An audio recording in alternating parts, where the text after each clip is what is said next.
कार्यक्रम के पुण्यार्चक हैं मेघराज जी चुक्की देवी गंगवाल की स्मृति में श्रीमान प्रदीप गंगवाल, श्रीमती अंजना गंगवाल, पुत्र एवं पुत्र वधू अंकित, प्रियंका गंगवाल, रोहित, शिल्पी गंगवाल, पौत्री Tanisha Gangwal, Preesha Gangwal, Messrs Gangwal construction company, post Dhulian, Murshidabad, Paschim Bengal. Shri Mayank Jain, Shweta Jain, Parv Jain, Prasha Jain, Shravika Jain, Shamli, Uttar Pradesh. Shriman Subhash Barjatya, Shrimati Sarita Barjatya, Shri Mayank Jain, Shrimati Rajni Jain, Shri Abhishek Jain, Shrimati Deepika Jain, शायशा Jain, Arhan Jain एवं अतिवीर जैन, फर्म मयंक ग्रुप, कोलकाता।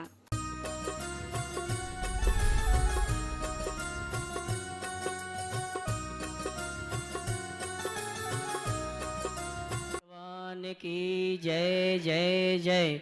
जिनालय के मूल नायक श्री चंद्रप्रभु भगवान की जय जय जय। चिंतामणि पार्श्वनाथ भगवान की जय जय जय। संत शिरोमणि गुरुराचार्य श्री विद्यासागर जी महाराज की जय जय जय। गुणैतन प्रेता शंका समाधान भावना एक प्रवर्तक, जन जन के संत प्रखर वर्ता प्रमाणिक संत परम पूज मुनि श्री 160 प्रमाण सागर जी महाराज की। तीर्थराज संबेशकर की तलहटी में स्थित समाज के गुणात्मक विकास का संदेश देने वाला गुणायतन, ऐसे गुणायतन से सायंकालीन शंका समाधान का कार्यक्रम प्रारंभ करें। उसके पूर्व पारस चैनल, जनवाणी चैनल और प्रमाणिक ऐप के सभी श्रोताओं का और यहाँ पर उपस्थित समस्त श्रावक श्राविकाओं का गुणायतन और श्री शिवायतन परिवार हार्दिक अभिनंदन स्वागत करता है। चलते हैं प्रतिदिन की भांति हम और आप परम पूज मुनिवर के श्री चरणों में नमन करते हुए आशीर्वाद प्राप्त करेंगे और निवेदन करेंगे सायंकालीन टीवी चैनल का बहुचर्चित विश्व विख्यात शंका समाधान के कार्यक्रम के लिए दोनों हाथ जोड़ लें। बोलेंगे हे मुनिवर नमोस्तु, हे गुरुवर नमोस्तु, हे मुनिवर नमोस्तु। और आइए गुरुवर के आशीर्वाद से हम और आप शंका समाधान का कार्यक्रम प्रारंभ करें। उसके पूर्व आज जिन्होंने गुणायतन से जुड़ने का अवसर सौभाग्य प्राप्त किया है उन परिवारों के नाम की घोषणा यहाँ से कर रहा हूँ। अगर उपस्थित है अपने स्थान में खड़े होकर गुरु वंदना का सौभाग्य प्राप्त करेंगे, गुरुवर का आशीर्वाद प्राप्त करेंगे। हमारे निर्माण निधि श्री गुणायतन से जुड़ने का सौभाग्य प्राप्त किया है श्रीमान मुकेश जी, श्रीमती वंदना जी, वापी वलसाड़। अगर उपस्थित हैं तो अपने स्थान में खड़े होकर गुरुवर का आशीर्वाद प्राप्त करेंगे। श्रीमती स्नेहलता जी, श्री समय सार जैन, इंदौर। अगर उपस्थित हैं अपने स्थान में खड़े होकर आशीर्वाद प्राप्त करेंगे। मैं चाहूँगा जोरदार ताली बजाकर इनका सम्मान करें। इसी क्रम में स्तंभ के रूप में जिन्होंने जुड़ने का सौभाग्य प्राप्त किया श्रीमान विमल कुमार जी, श्रीमती निधि जैन, गुड़गांव। और आइए मैं उन परिवारों को यहाँ आमंत्रित करूँगा जिन्होंने आज गुणायतन से सूत्रधार के रूप में जुड़ने का सौभाग्य प्राप्त किया है। सुरगुप्पी कर्नाटका से श्रीमती जयश्री पारिशा पुडाले, धर्मपत्नी श्री पारिशा भारमू पुडाले। अगर उपस्थित हैं तो वे आए परम पूज मुनिवर के श्री चरणों में नमन करते गुरुवंदना का सौभाग्य प्राप्त करेंगे। फिर से बोलो। श्रीमती जयश्री पारिशा पुडाले, श्री गुप्पी कर्नाटका। आ जाइए साहब, मंच पर आ जावे पूरे परिवार के साथ। और इनके सम्मान के लिए मैं आमंत्रित करूंगा गुणायतन ट्रस्टी श्रीमान प्रकाश चंद जी वगड़ा, कानपुर। वे आएंगे हमारे सम्मानी शेरगुप्पी निवासी श्रीमान पारिशा भारमो पड़ाले। पूरे परिवार के साथ आ जावे। अगर इनकी श्रीमती यहाँ पर उपस्थित है तो वो भी आ जावे यहाँ पर। और आइए इसी क्रम में मैं आमंत्रित करूंगा हमारे गुणायतन के ट्रस्टी श्रीमान संजय जी बड़ियात्या सीए, गुवाहाटी, हमारे बीच उपस्थित हैं। मैं सम्मान सहित सपत्निक आमंत्रित करूंगा, वे आए परम पूज मुनिवर के श्री चरणों में नमन करते हुए आशीर्वाद प्राप्त करें। और इनके सम्मान के लिए मैं आमंत्रित करूंगा श्रीमान सिद्धार्थ जी, प्रशासक, गुणायतन। अगर उपस्थित हैं तो वे आएंगे हमारे सम्मानी श्रीमान सीए संजय बड़ियात्या, गुवाहाटी, गुणायतन ट्रस्टी। उनका सम्मान का कार्यक्रम संपन्न करेंगे और मैं चाहूँगा आप जोरदार ताली बजाकर इनका सम्मान करें। आइए साहब। चलो। ओ श्रीमान संजय जी बड़ियात्या, गुवाहाटी, सीए, गुणायतन ट्रस्टी हैं आप। और आइए बंधु, विगत कई दिनों से चर्चा चल रही है कि आगामी 27 फरवरी से 7 मार्च तक परम पूज मुनिवर के सानिध्य में तीर्थराज संबेशकर में सिद्धों की आराधना करने का सौभाग्य श्री सिद्ध चक्र महामंडल विधान के अंतर्गत हमें आपको प्राप्त हो रहा है। वो सौभाग्यशाली परिवार हैं जो प्रत्यक्ष रूप में यहाँ पर इस अनुष्ठान को करने का सौभाग्य प्राप्त कर रहे हैं। लेकिन अब ऐसे नाम आने लगे हैं जो यहाँ पर नहीं आ पा रहे हैं, लेकिन उन्होंने अपनी ओर से यहाँ पर एक दिन की भोजन व्यवस्था के लिए, एक दिन की द्रव्य सामग्री के लिए, एक दिन की व्रती भोजन व्यवस्था के लिए और सीधा प्रसारण के लिए अपनी ओर से स्वीकृति प्रदान की है। इम्फाल मणिपुर से श्रीमती पुष्पा देवी धर्मपत्नी श्री पुष्प कुमार रारा शाह परिवार, इन्होंने त्यागी व्यक्ति भोजन व्यवस्था के लिए सहयोग प्रदान किया। 21,000 रुपये की राशि देकर जोरदार ताली बजाकर उनका सम्मान करें। कानपुर से संस्थापक सदस्य श्री सियांश कुमार जी, विपुल जी, अतुल जी, जैन शाह परिवार, इन्होंने पूजन द्रव्य सामग्री के लिए 51,000 रुपये की राशि देने की घोषणा की। बहुत बहुत धन्यवाद। आगरा से तालियां बजना चाहिए। आगरा से श्री शीतल प्रसाद जी, श्रीमती कुसुम जी, अनूप जी, मनोज जी, श्रेयांश जी, अभय जी, वर्धमान जी, यमुना प्रसाद, नेमी चंद जी, इन्होंने द्रव्य सामग्री के लिए 1,31,000 रुपये की राशि देने की घोषणा की है। ताली बजाकर इनका सम्मान करें। और जयपुर से श्रीमती चंपा जी, राजीव, सीमा जी, जयपुर, पुलकित, आयुषी, निहित, विभोर, ईशिता, संतोष, चित्रा जैन, इंदौर, इन्होंने 1,51,000 रुपये की राशि देने की घोषणा की। बहुत बहुत धन्यवाद। और जयपुर से हमारे गुणैतन ट्रस्टी जिन्होंने पूजन द्रव्य त्यागी व्रती भोजन व्यवस्था में सहयोग प्रदान किया है और 27 तारीख को यहाँ पर उपस्थित होंगे। हो सकता है इनके और भाव आगे बढ़ें।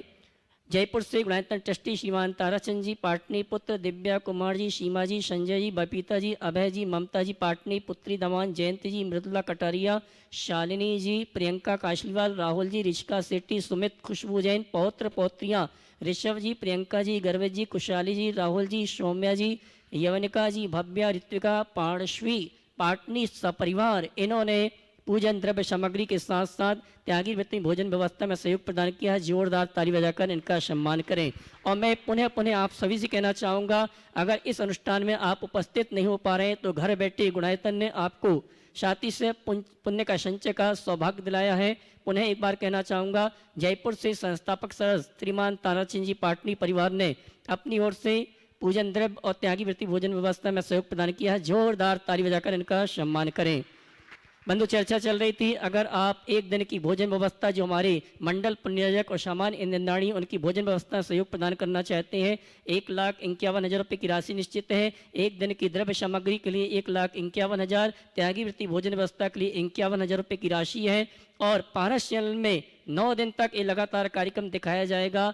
एक दिन के पुण्यार्जक बनने का सौभाग्य प्राप्त करना चाहते हैं तो मैं पारस चैनल, जनवाणी चैनल और प्रमाणिक ऐप के माध्यम से जो इस सूचना को सुन रहे हैं, टीवी चैनल पर जो नंबर चल रहे हैं उन नंबरों में संपर्क करके आप घर बैठे साथी से पुण्य का संचय कर सकते हैं। और आज गुणायतन का बहुत बड़ा सौभाग्य है कि हमारे गुणायतन के श्रोमणी संरक्षक श्रीमान राजेश चंद जी, श्रीमती अंजू जैन, चंद्रपुर महाराष्ट्र,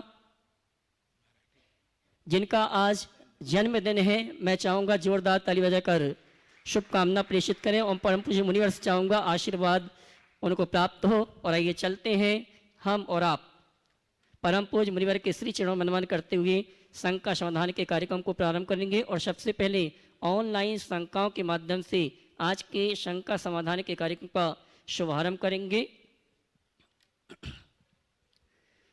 गोपालगंज सागर मध्य प्रदेश से राजेश जैन आरआई आपके श्री चरणों में नमन करते हुए प्रश्न कर रहे हैं, गुरुवर धन्यवाद एक ऐसी जादुई प्रतिक्रिया है जो अपने हृदय की भावनाओं को दूसरे तक पहुंचाता है और उसके मन को प्रसन्नता से भरकर एक दूसरे से जोड़ते हुए रिश्तों को मजबूती प्रदान करता है। हमारे गुरुओं का सच्चरित्र, उपदेश, मार्गदर्शन, उनके आध्यात्मिक और धार्मिक सब विचारों से हम भौतिक सुखों में लिप्त व्यक्तियों को जागृत करने में बड़ा योगदान होता है। हम अपने गुरुओं का धन्यवाद कैसे व्यक्त करें, कृपया मार्गदर्शन कीजिए। देखो, बहुत अच्छी बात है, धन्यवाद देने की भावना तो होनी चाहिए, पर आम जनों को धन्यवाद करने का तरीका और है। गुरुओं को धन्यवाद कहने की ज़रूरत नहीं है, उनके प्रति अपनी कृतज्ञता ज्ञापित करना चाहिए, उनके उपकारों की स्मृति पूर्वक उनके सानिध्य से अपने आप को धन्य महसूस करना चाहिए। मैं समझता हूँ गुरुओं के प्रति धन्यवाद की यही सच्ची प्रक्रिया है। श्री रिंकू जी पटना बिहार से आपके श्री चरणों में आरती के संबंध में शंका कर रहे हैं। गुरुदेव, 24वीं भगवान की आरती में भगवान के लिए महाराज शब्द का प्रयोग किया जाता है। महाराज शब्द का प्रयोग तो मुनि राजों के लिए किया जाता है, तो क्या यह भगवान का डिमोशन नहीं कहलाएगा? देखिए, मुनि राज से भी बड़े मुनियों के भी वो महाराज हैं, तो अगर कदाचित कह दें तो कोई दोष नहीं है। भाव देखिए, महाराज तो महाराज, सबसे बड़े राज वो महाराज जी। और आइए चलते हैं यहाँ पर उपस्थित प्रत्यक्ष जो श्रावक श्राविका हैं उनकी शंकाओं के माध्यम से हम शंका समाधान के कार्य को प्रारंभ करते हैं। और प्रथम शंका लेकर आ रहे हैं श्रीमान पंडित महेश जी शास्त्री शतना, उसके बाद तैयारेंगे शिरोमणि संरक्षक श्रीमान राकेश जी मंजू जी ग्वालियर, श्री राजे संजय बड़जात्या गुवाहाटी गुणायतन ट्रस्टी, उसके बाद तैयार रहेंगे श्रीमान राजन जी वल्लभगढ़। नमोस्तु महाराज जी, नमोस्तु। मेरा प्रश्न ये है कि सर, महाराज जी, दान कैसा होना चाहिए और उपार्जित काला धन दान देना कितना धर्म संगत है? देखिए, दान कैसे देना चाहिए? दान हर्ष भाव से देना चाहिए, उदारता से देना चाहिए। दान देकर स्वयं को कृतार्थ महसूस करते हुए दान देना चाहिए। दान को अपने जीवन का एक सुकर्म मान करके करना चाहिए। जहाँ तक काला धन को दान देने का सवाल है, तो देखिए, काला धन का मतलब क्या है? अवैधानिक या अनैतिक? अवैधानिक।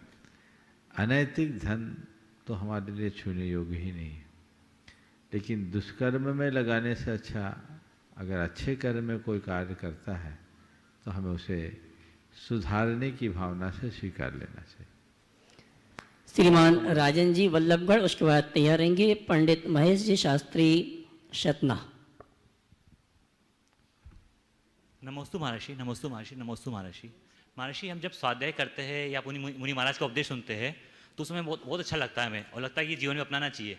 लेकिन जैसे ही प्रतिकूल परिस्थिति आती है, हमारी गाड़ी ट्रैक से बाहर आ जाती है, हमारी गाड़ी पट्टी से बाहर आ जाती है, और हम कैसा करें कि पट्टी से बाहर नहीं आए और उस पर जल्दी से जल्दी हम वापस आ जाए? एक बार सुनते हो ना, 4 बार सुनना शुरू करो। बार बार सुनोगे, धारणा पक्की होगी। अक्सर ऐसा होता है कि ऐसे में हमारी धारणा कच्ची रह जाती है, पुराने संस्कार हावी हो जाते हैं। कपड़ा गंदा होता है, उसको खींचने का अनुभव तो होगा। एक बार बट्टी खींचने से मैल छूट जाता है क्या? हाँ, लेकिन जब कपड़ा गीला रहता है तो ऐसा लगता है कि साफ।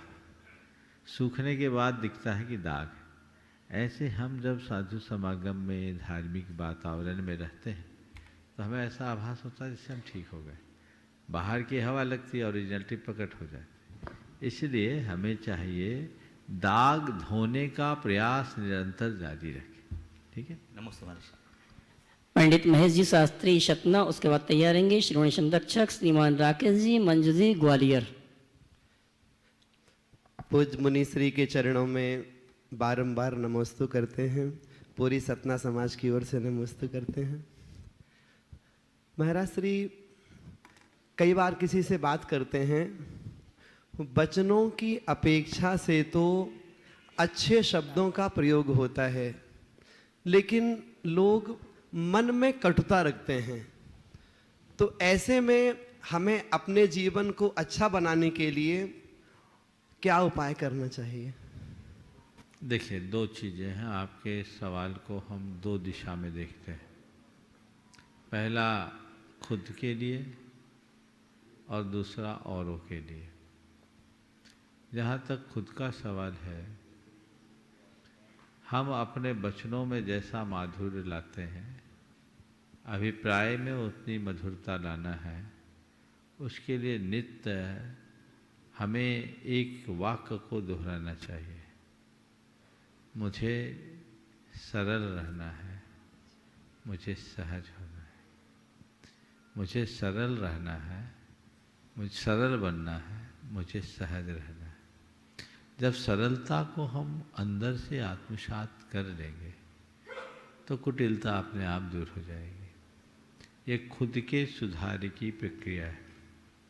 पर ऐसा अगर सामने वाले के साथ हो रहा है,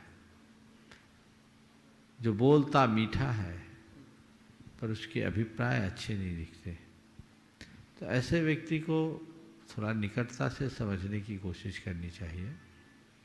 प्रथमतया सकारात्मक होना चाहिए और जैसा वो बोल रहा है उसके अनुरूप चलना चाहिए। लेकिन जब लगने लगे कि बोलता कुछ है करता कुछ है, तो ऐसे लोगों से सुरक्षित दूरी बनाकर रखना चाहिए। शिरोमणि संरक्षक श्रीमान राकेश जी, मंजू जी ग्वालियर, उसके बाद प्रत्वा स्त्री जबलपुर से ब्रह्मचारिणी शनवती दीदी जुगल के समस्त श्रावक श्राविकाओं के माइक साथ। पहुंचाइए। हाँ बोलिए। हमारे गुरु भगवान के चरणों में मेरे व मेरे परिवार की तरफ से सत सत नमन, सत सत बंदन। गुरु भगवान, रिद्धि मंत्र क्या होता है और कैसे जपा जाता है? देखिए, रिद्धि मंत्र एक्चुअल में मंत्र तो मंत्र है, पर जिन मंत्रों में रिद्धिधारी मुनियों का स्मरण है उसको हम रिद्धि मंत्र बोलने लगे। नमो जिनानम, नमो ही जिनानम, नमो परमो ही जिनानम, नमो सब्बो ही जिनानम आदि ये जो मूल मंत्र हैं, ये सठखंडागम के कृति यानी योग द्वार से निकले हैं, यानी ये द्वादशांग से निश्चित मंत्र है। तो इसमें रिद्धिधारी मुनियों की वंदना है। ये गणधर वलय के मंत्र भी माने जाते हैं। तो चूंकि इन मंत्रों में रिद्धिधारी मुनि राजों का स्मरण है, इसलिए इसको रिद्धि मंत्र कहते हैं। अब लोगों ने इसको उल्टा ले लिया, इन मंत्रों को जपने से रिद्धि की प्राप्ति होती है। अरे भाई, इस पंचम काल में रिद्धि हो ही नहीं सकती। पंचम काल में एक भी रिद्धि नहीं है। हाँ, इन रिद्धि मंत्रों के जपने से समृद्धि भले हो जाए, सुख समृद्धि होगी, उसमें संशय नहीं है।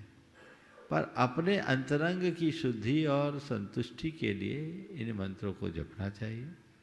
भक्तामर आदि के पाठ में आजकल इन मंत्रों का बड़ा चलन हो गया है, लोग जपते हैं और अब तो भक्तामर को एक हीलिंग थेरेपी की तरह देखने लगे हैं लोग। अच्छा है करे, लेकिन स्तोत्र पाठ प्रभु आराधन का निमित्त मान कर करो तो उसका जो लाभ होगा वो अचिंत होगा, और भौतिक प्रयोजनों से भर करके करेंगे तो बड़ा सीमित होगा। हम ऐसा करें जो हमें आध्यात्मिक उपलब्धि प्रदान करे। गुरु भगवान, एक दादा की तरफ से भगदलपुर कहाँ पर है? भगदलपुर। भद्दलपुर बोलो, भगदलपुर नहीं। देखिए, भद्दलपुर या भद्दिलपुर एक नाम है। ये भगवान दसवें तीर्थंकर शीतलनाथ की जन्मभूमि है। इस भूमि को लेकर कई तरह की धारणाएं रही।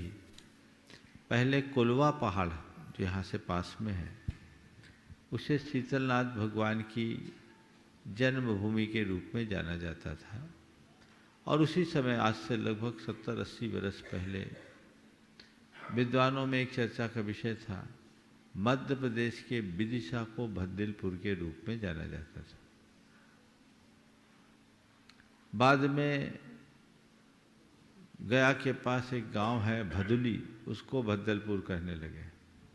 अभी कुछ लोग इटखोरी को बदलपुर कहने लगे, जहाँ भद्रकाली का मंदिर है।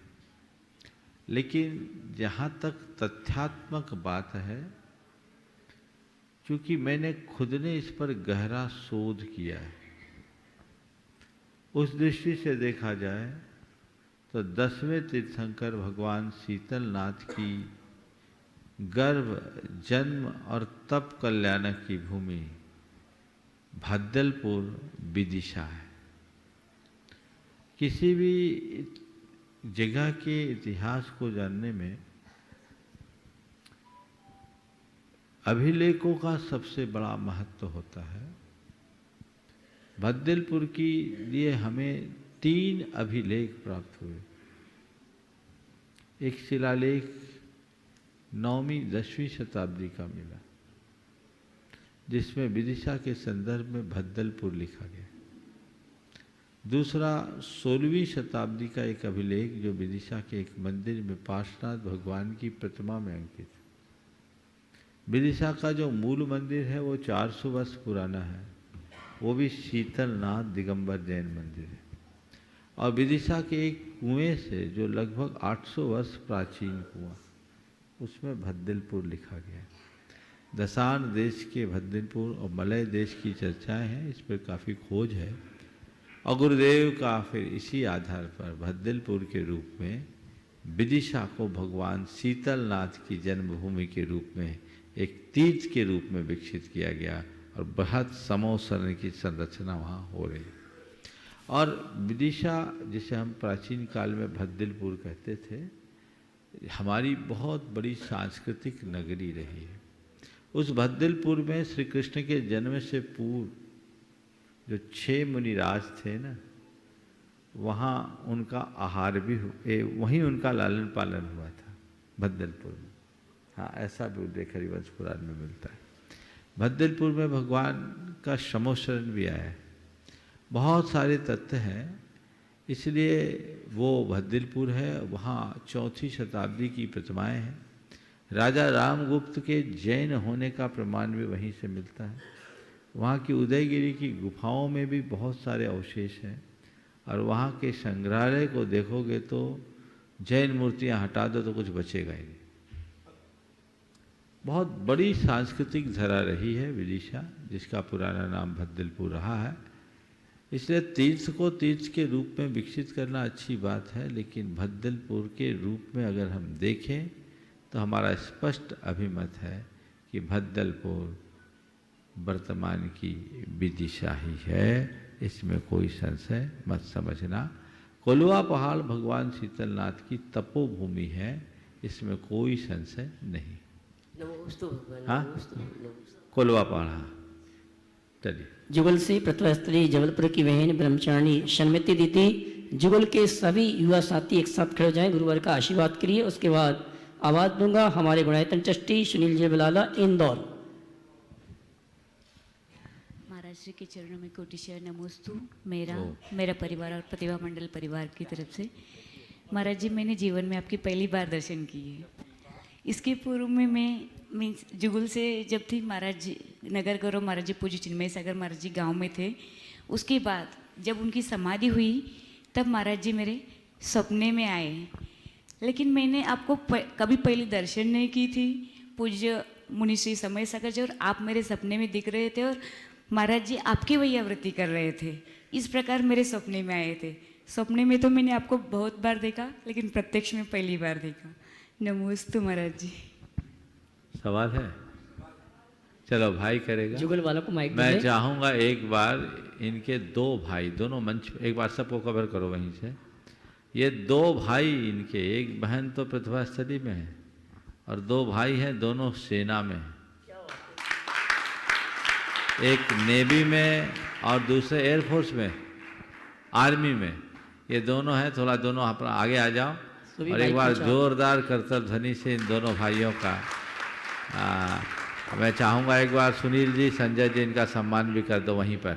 सब वहीं ग्रुप में ही चले, ग्रुप आ जाओ पास में। पूरा ग्रुप यहाँ पर जावे और सुनील जी, संजय जी, चाहूँगा गुणायतन परिवार की ओर से दोनों भाइयों का सम्मान का कार्यक्रम संपन्न करें। मैं चाहूँगा जोरदार ताली बजा करके सम्मान करें। इस परिवार की श्रावी का भी यहाँ पर जावे।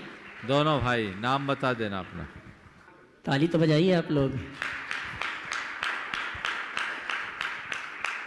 हाँ, सेना में और नेवी में अपनी सेवाएं देना बड़ा दुर्लभ है। ये भी देश का एक उत्तम कर्म है। जोरदार कर्तव्य है। चलिए आप सवाल कर लीजिए। आप खड़े रहे एक साथ। हाँ, नाम बता देना। बोलो बोलो। हाँ, मेरा नाम भरतेश जैन और मेरे भाई का नाम बाहुबली जैन है।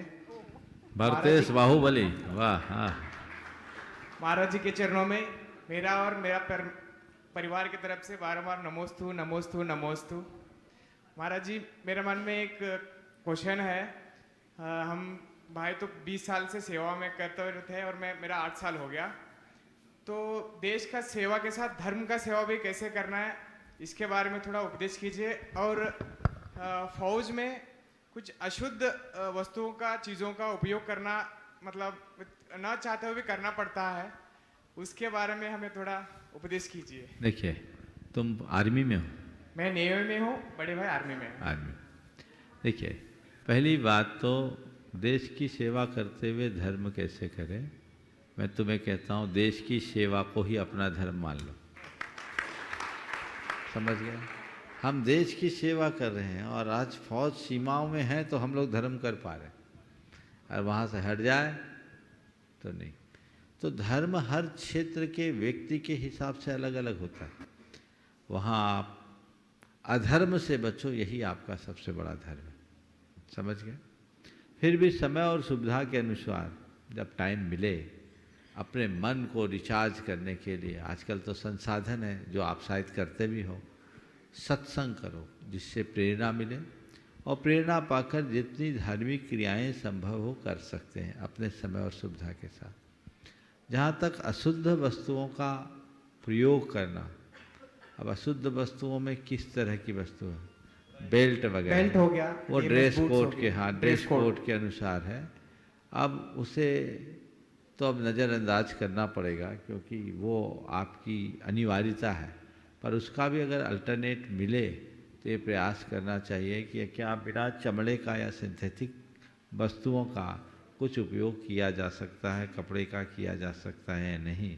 और एक मैं तो चाहता हूँ कि इस विषय पर जितने लोग सुन रहे हैं जो इस दिशा में सक्षम हो, सरकार तक बात पहुँचानी चाहिए। तो इससे अहिंसा प्रधान लोगों के हृदय में एक अच्छी भावना जगेगी और उनको अच्छा लाभ भी मिलेगा। बहुत बहुत आशीर्वाद। नमोस्तु महाराज जी, नमोस्तु। बाहुली भी, बाहुली आप पूछना चाहते हैं? पूछो। नमस्तु महाराज, नमस्तु महाराज। मेरा एक क्वेश्चन है, घर में प्रतिमा होना चाहिए या नहीं, और होगा तो उसका पश्चात क्या करना चाहिए? देखिए, घर में प्रतिमाएं तभी बिठाओ जब मंदिर बहुत दूर हो। अब मंदिर पास हो तो घर में प्रतिमा नहीं रखो, पास में मंदिर रखो। और पहले से यदि है तो अच्छे से शुद्धि पूर्वक उनकी पूजा अर्चा करो। जब तक शुद्धि का पालन हो रहा है तब तक रखो, और नहीं है तो विनय पूर्वक किसी जिन मंदिर में विराजमान कर दो। नमस्ते महाराज, नमस्ते। गुणायतन ट्रस्टी श्रीमान सुनील जी विलाला इंदौर, उसके बाद तैयार रहेंगे वड़नगर से गुणायतन ट्रस्टी श्रीमान संजय जी विलाला।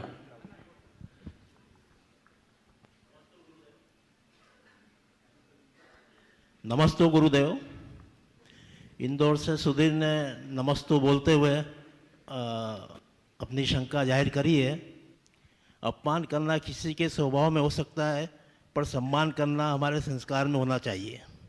गुरुजी ज़िंदगी में अपना किरदार कैसे निभाएं कि पर्दा गिरने के बाद भी तालियां बजती रहे?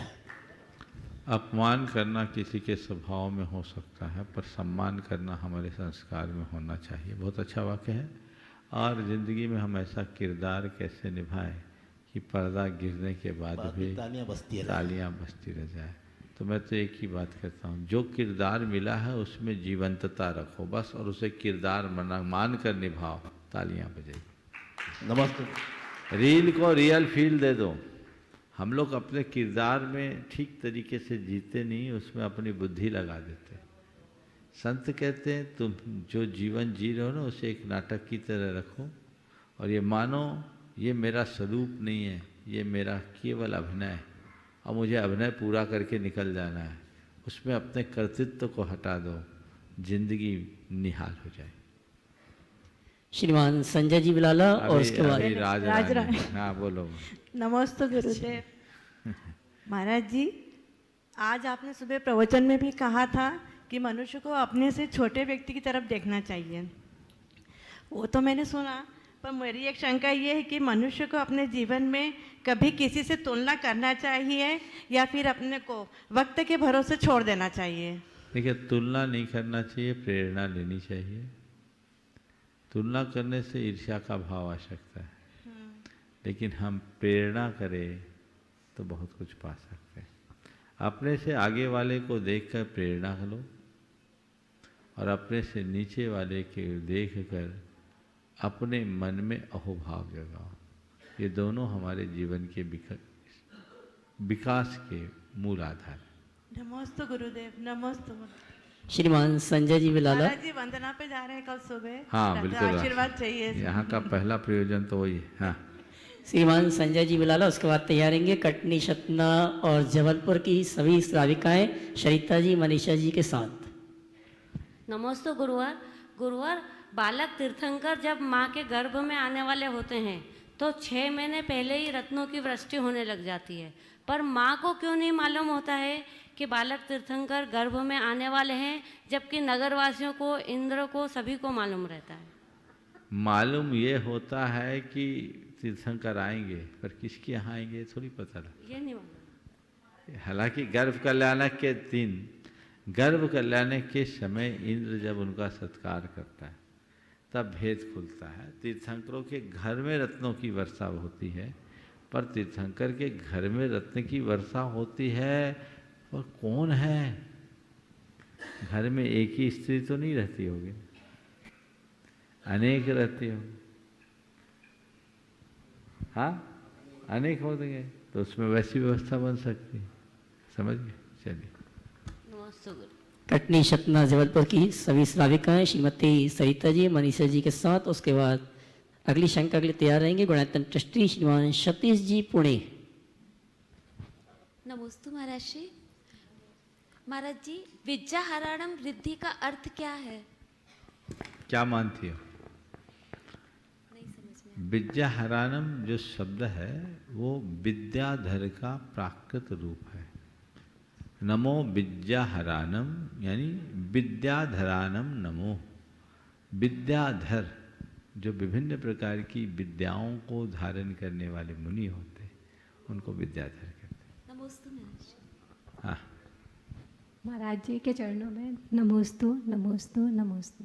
महाराज जी, सहज ही जिज्ञासा हुई है कि जब 5 परमेष्टि में हम आचार्य, उपाध्याय और साधु परमेष्टि के जब पाद प्रक्षालन कराते हैं तो लेडीज कलश पकड़ लेती हैं और पुरुष वर्ग पाद प्रक्षालन करते हैं, तो ऐसा क्या हम तीर्थंकर प्रतिमाओं के साथ भी कर सकते हैं क्या? अरे ये तो थोड़ा सा आप लोगों को छूट मिल गई, पर जो जो महाराज के साथ करते हो वो भगवान के साथ मत कर देना। भगवान का रूप अलग है, मुनि का स्वरूप अलग है। और बोलो जल्दी। हाँ, नमोस्तु महाराज जी, नमोस्तु, नमोस्तु। महाराज जी, जब आप लोग के सानिध्य में आते हैं तो समता, आप लोग की समता को देखते हैं, तो हम लोग को ग्रस्त कैसे समता भाव लाए अपने अंदर? मतलब बस सोचो कि जो गुरुओं के पास है उसका कुछ अंश तो हमें मिल जाए, उतने में जीवन धन्य हो। हाँ, गुणायतन ट्रस्टी श्रीमान सतीश जी, पुणे शपथनिक। और उसके बाद तैयार रहेंगे मोदी परिवार से नागपुर निवासी श्रीमान राकेश जी, धर्मचंद जी परिवार। महाराष्ट्र कोटि से नमोस्तु, नमोस्तु, नमोस्तु। महर्षि, मेरा छोटा सा क्वेश्चन है कि गृहस्थ जीवन में रहते हुए आदमी आत्मा का कल्याण कैसे करें, कैसे बिगनिंग करें, कैसे चालू करें कम से कम इसको? गृहस्थ जीवन में रहते हुए आत्मा का कल्याण कैसे करें? सबसे पहले मैं आत्मा हूँ ये धारणा पक्की बनाओ। मैं सतीश नहीं हूँ, मैं शुद्ध आत्मा हूँ। अपने भीतर अध्यात्म की एक ज्योति जगा। और जब मनुष्य के हृदय में अपने आत्मस्वरूप का बोध घटता है, आध्यात्मिक प्रकाश प्रकट होता है, उसके अज्ञान का निवारण होता है, उसे अपने जीवन में एक सहज प्रेरणा प्रकट होने लगती है और वो जीवन को आगे बढ़ाने में समर्थ हो पाता है। श्रीमान राकेश जी, धर्मचंद जी मोदी, नागपुर। उसके बाद तैयारेंगी श्रीमान राकेश। महाराज, एक छोटा सा क्वेश्चन हो रहा है। हाँ, पूछ लीजिए। पूछिए पूछिए पूछिए। महाराज, नॉर्मली ये देखा है कि अपने मंदिरों में डॉक्यूमेंटेशन, जो प्रॉपर्टी के डॉक्यूमेंट्स होते हैं या डिजिटाइजेशन, वो नहीं है। अभी जैन इंजीनियर एसोसिएशन ने ये चालू किया है।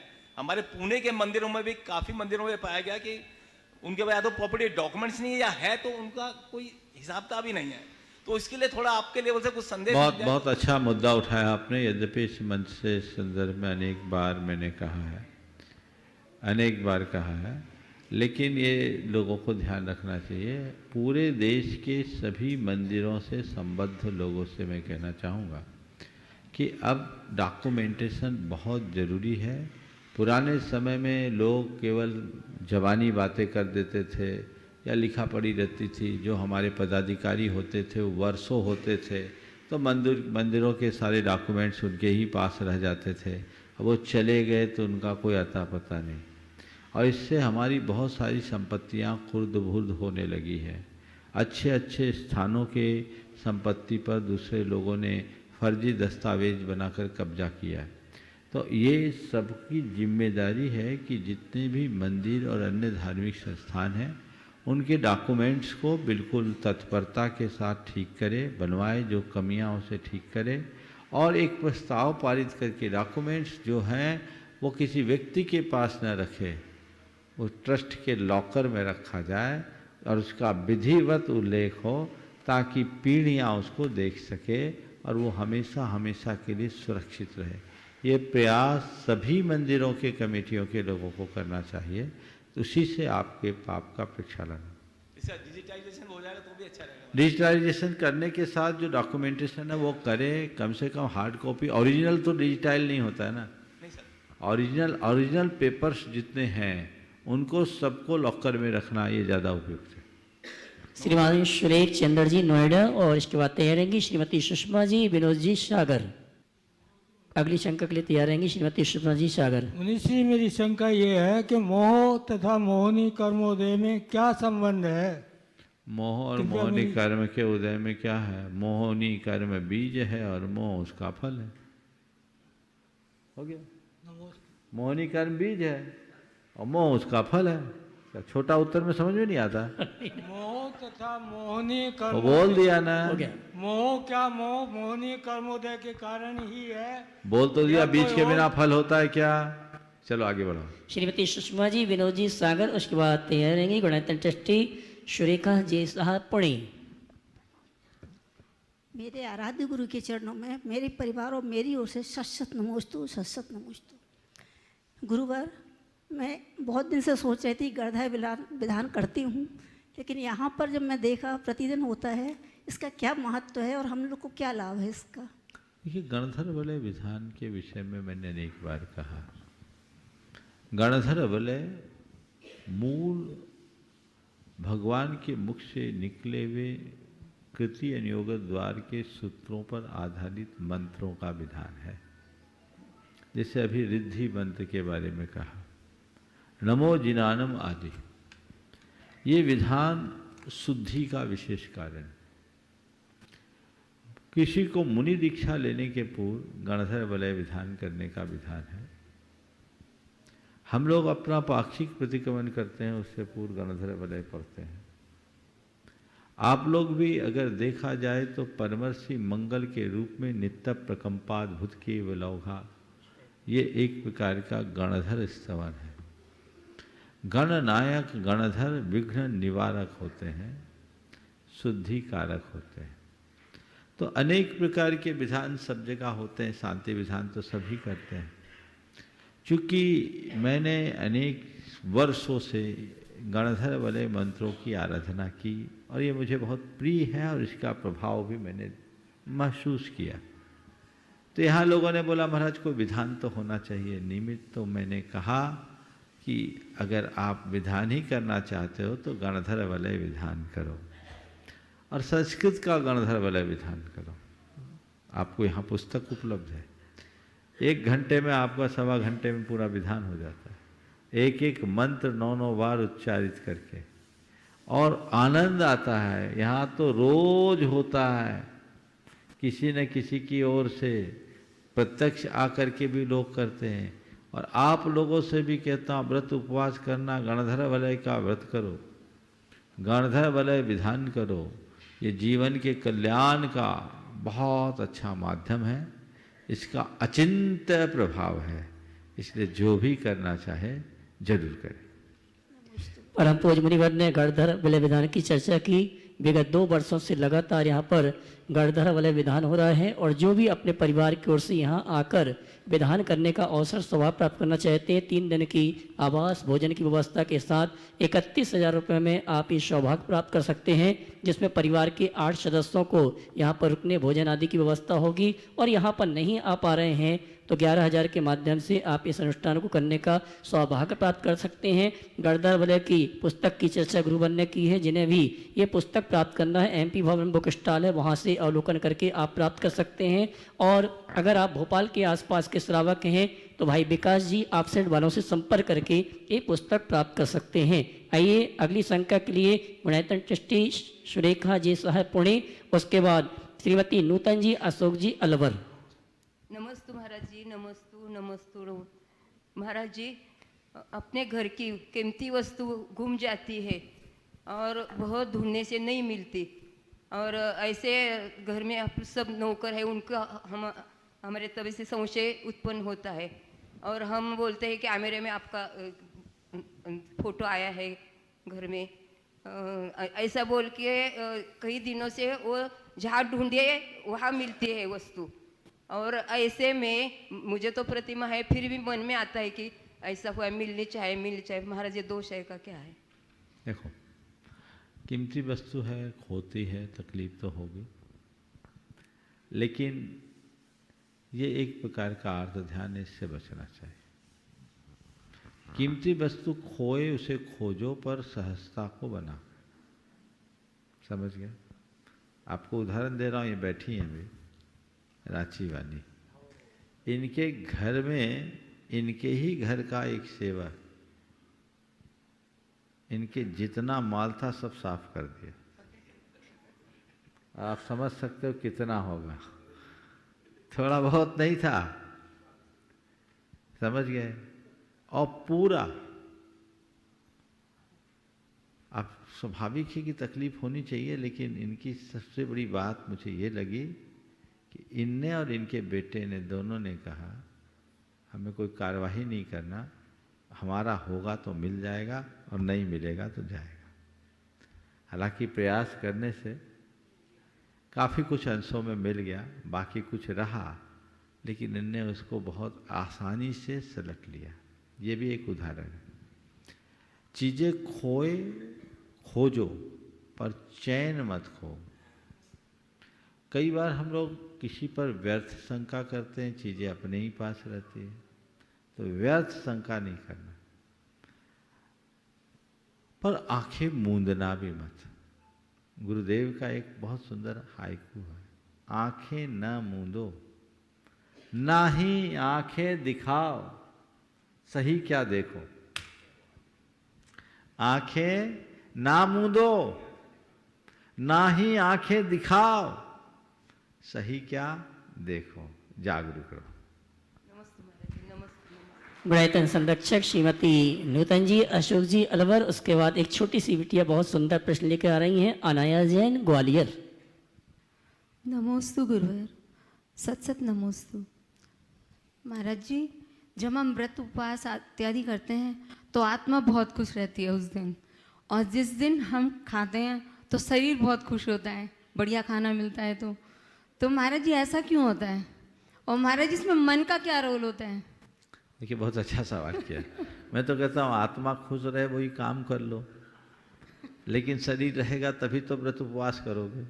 इसलिए बीच का रास्ता निकालो, आत्मा को भी खुश रखो और शरीर को भी खुश रखो, दोनों के साथ तालमेल बनाकर चलो। तद्व्रत आचर्य सभ्यम यत्र न संशय तुला मारोहति शरीर मनसी। उसी प्रकार के व्रत का आचरण करो जिससे शरीर और मन पर दुष्प्रभाव न पड़े। ये रास्ता अपना। महाराज जी, मन का क्या रोल होता है इसमें? मन हमारे संकल्प, हमारी रुचि से जुड़ा है। जिनको व्रत उपवास में रुचि होती है उनको व्रत उपवास में बहुत आनंद आता है, और जिनकी रुचि खाने में होती है उनके व्रत उपवास के नाम पर प्राण निकलते हैं। तो इसलिए एक फार्मूला देता हूँ, उपवास तो खुशी से करते ही हैं, भोजन इसलिए करो कि फिर उपवास करना है, हिसाब बराबर। महाराज साहब, इन्होंने 12 सूरत ली हुए हैं, बहुत सुंदर, बहुत सुंदर। 6 साल हो गए। देखो उसके बाद भी फिट कितनी है, थोड़ा दिखा रहे कैमरामैन कवर करें। महीने में 10-12 उपवास तो हो ही जाते होंगे। महीने में 10 से 12। बहुत बढ़िया। 6 साल हो गए लगातार, बहुत सुंदर, 800 करीब हो गए। बहुत सुंदर। अनाया जैन ग्वालियर, उसके बाद तैयार रहेंगी गुणायतन मंत्री श्रीमती चंद्रकला जी पाटनी रांची। नमोस्तु महर्षि, नमोस्तु। रविवार का व्रत करने से हम बच्चों को क्या लाभ है, इसमें नमक क्यों नहीं खाते? देखो, व्रत तो करने से हमारे कर्म कटते हैं, संस्कार बढ़ते हैं, तो व्रत तो सबको करना चाहिए। अब पारसनाथ दिनेश्वर पूजो रविवत के दिन भाई, सुख शांति सब मिले सहज ही आनंद मंगल गाइए, तो लालच दिखाने के लिए हम व्रत करें अपने मन की शुद्धि के लिए, समझ गए। और सप्ताह में एक दिन नमक नहीं खाएंगे तो अपनी जिह्वा इंद्री पर कंट्रोल करने की क्षमता आएगी कि नहीं आएगी? आएगी ना, तो इंद्री जय का अभ्यास होगा। ठीक है, चलो। गुणायतन ट्रस्टी श्रीमती चंद्रकला जी पाटनी रांची, उसके बाद ब्रति श्राविका गुणायतन ट्रस्टी नीति जी कलरैया मुंबई। मेरी तरफ से जगत के सब जीवों की तरफ से मुनिराज को नमोस्तु। महाराज श्री, ऐसा देखने में आता है कि जब तक किसी को किसी की ज़रूरत होती है तब तक उसकी खूब अहमियत होती है, उसके बाद उसकी अहमियत खत्म हो जाती है, तो ऐसा क्यों?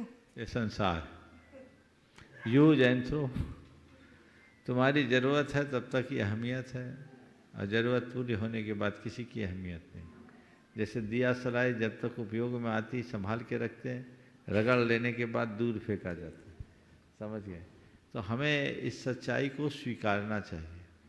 और हर व्यक्ति को ये अंदर, मैं तो अपने मन में हमेशा सोचता हूँ, एक दिन मुझे भी अप्रासंगिक होना है, एक दिन मुझे भी अप्रासंगिक होना है। ये चमक धमक हमेशा नहीं रहनी।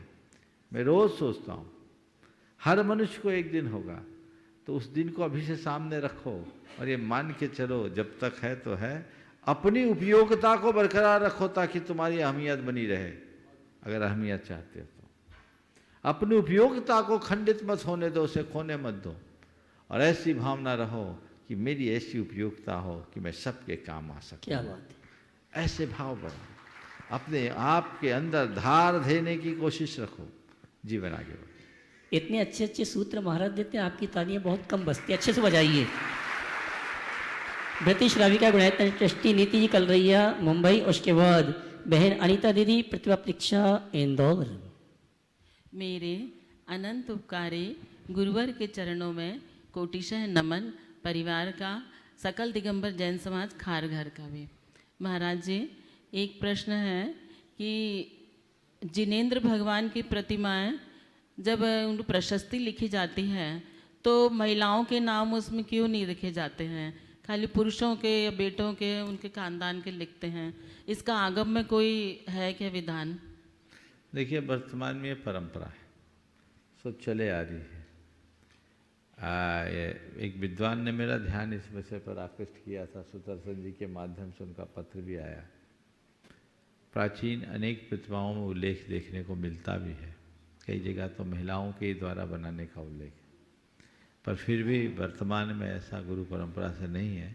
तो विकल्प क्या करना, भगवान के आसन में नाम आए या ना आए, सिद्धालय में मेरा स्थान होना चाहिए।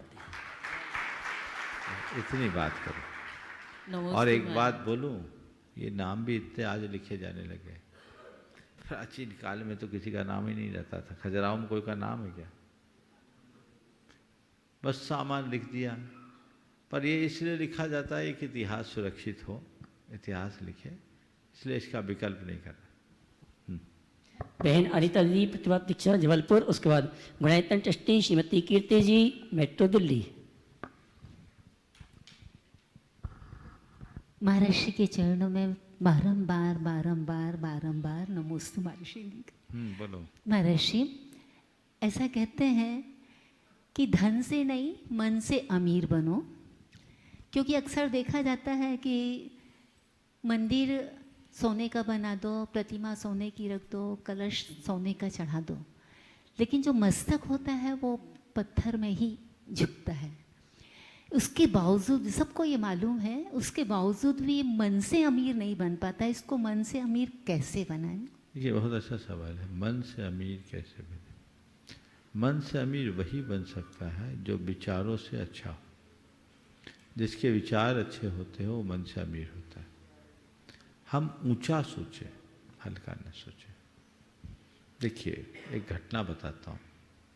मन से अमीर व्यक्ति का, एक गरीब आदमी 3 दिन से भूखा था, भिखारी था। वो एक घर में कुछ मांगने के लिए गया। घर वाले ने, सेठ का घर था, सेठानी घर में थी, उसने इनकार कर दिया।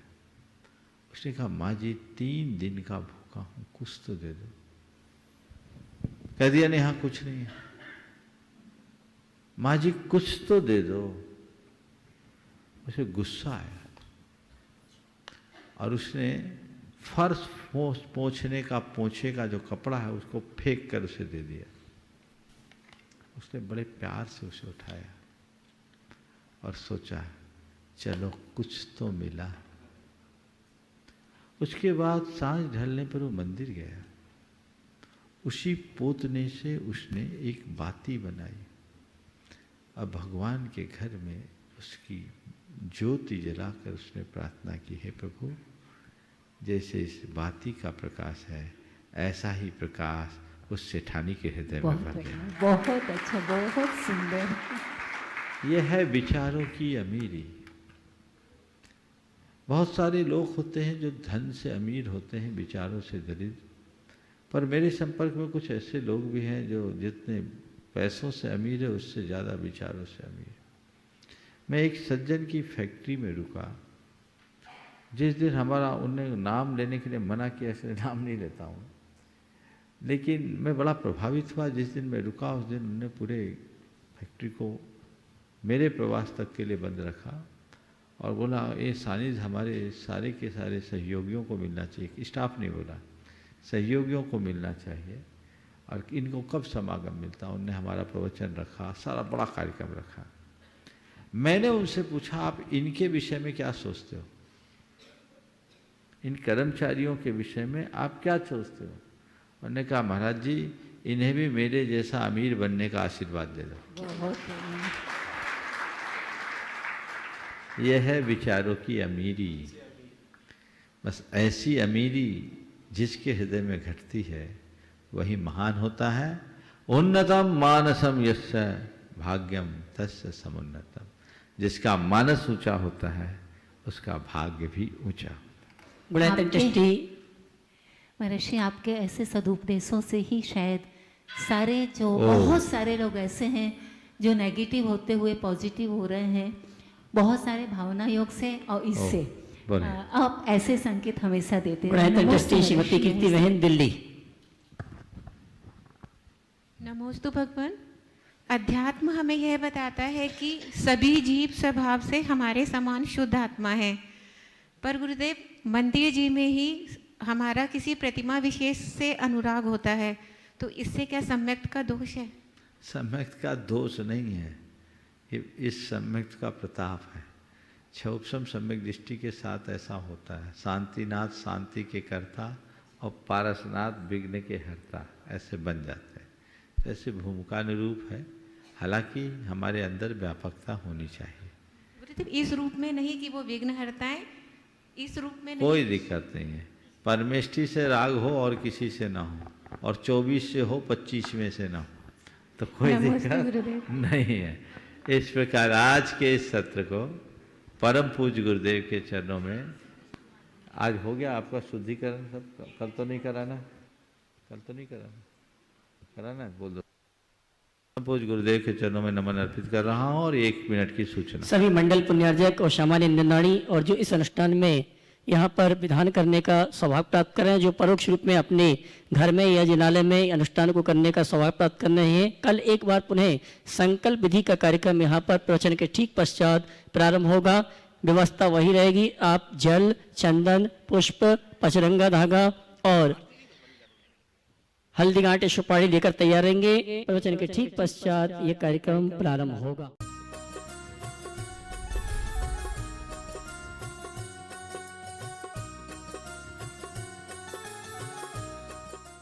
इस कार्यक्रम के पुण्यार्चक थे मेघराज जी चुक्की देवी गंगवाल की स्मृति में श्रीमान प्रदीप गंगवाल, श्रीमती अंजना गंगवाल, पुत्र एवं पुत्र वधू अंकित, प्रियंका गंगवाल, रोहित, शिल्पी गंगवाल, पौत्री Tanisha Gangwal, Preesha Gangwal, Messrs Gangwal construction company, post Dhulian, Murshidabad, Paschim Bengal.